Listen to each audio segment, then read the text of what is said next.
Look, I will be brief, though. I do think this is an important moment for the House, so I'd like to speak to some of these amendments. I understand we've got a fairly good level of agreement on these.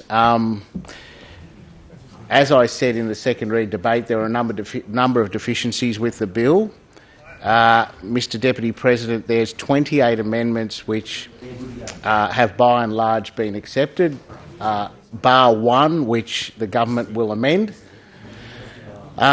Those amendments achieve the following things. As a result, only certified 3 qualified and licensed people will be able to perform medical gas installations as will be specified in the legislation. That is, Mr Deputy President, the qualifications required to install, maintain, service medical gas will be called up into the legislation as opposed to leaving to discretionary regulation, which is very important, as I outlined in the second read speech, because often discretionary power in regulation doesn't result in an optimal outcome, particularly with an industry like this where we've had a tragedy and we don't want it to happen again.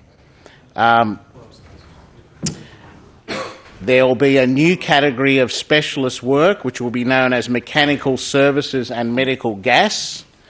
That particular classification will have a delayed introduction period after negotiation with the government of 18 months. The existing, importantly, Mr President, there was debate about this and controversy over the last few days.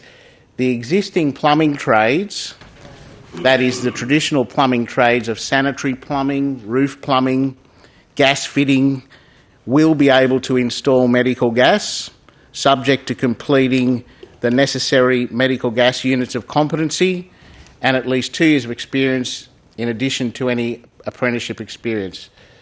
So what we're doing here is acknowledging the fact that there is a genre of work called mechanical services which has a kindred skill set to medical gas.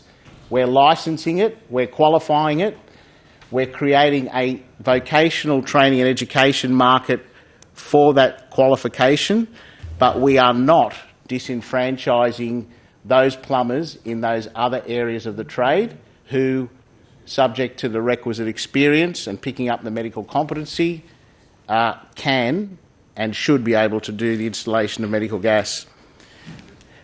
There's specifications in the legislation as a result of the amendments that all work must fully comply with the relevant Australian standards. As a result of these amendments, Mr Deputy Speaker, I am pleased to say that there will be no exemptions for aged care facilities or veterinary surgeons. There will be a regulatory power to exclude certain installations on the basis of discretion, but we have all the main medical gas institutions, public hospitals, dental surgeries, medical facilities, aged care facilities, veterinary surgeons now included. And the definitions of what a medical gas installation is have been significantly tightened up. Mr Deputy President, this is a good outcome. This is a good outcome and it is this House in action, working in cooperation with the government to ensure that those tragic circumstances which occurred back in 2016 can't happen again. And I'm very gratified. There can be no greater job satisfaction, Mr Deputy President, than having some small influence on that outcome. And I do want to acknowledge Minister Anderson and his staff. Things were looking a bit shaky earlier on in the day, but we got there in the end because we were quite far apart at one stage. And to the Minister's credit, he approached me, negotiated in good faith and wanted this over the line. And I want to acknowledge that effort, and I want to acknowledge the fact that the government's brought this bill to the House to actually effect a change. I do also want to thank all my Labor colleagues who gave me a lot of support and encouragement when I brought that private member's bill on.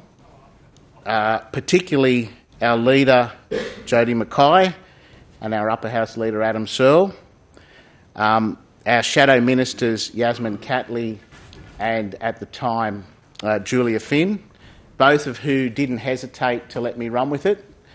And I also want to acknowledge all the crossbenchers, Mr Deputy President, who gave me the time of day, listened intently to what I had to say, and asked the questions when they didn't know which way to go, got the clarification and made the decision on that basis, and in some circumstances counselled me to talk to the government and engage them, which we did.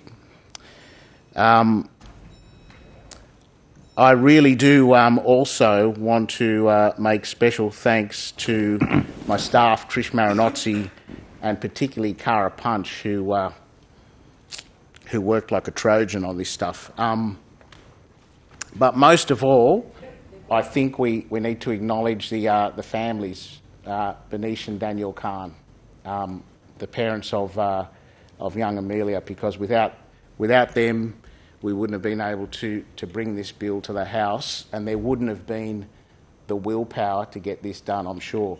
So look, these amendments that we're putting, that were read on by my colleague Daniel Mookhey, they will tighten the legislation significantly. I'm confident that we now have a bill that will work and create an industry that will, as much as humanly possible, stop those circumstances and that tragedy happening again. So I will commend those amendments to the House and leave it at that. Thank you.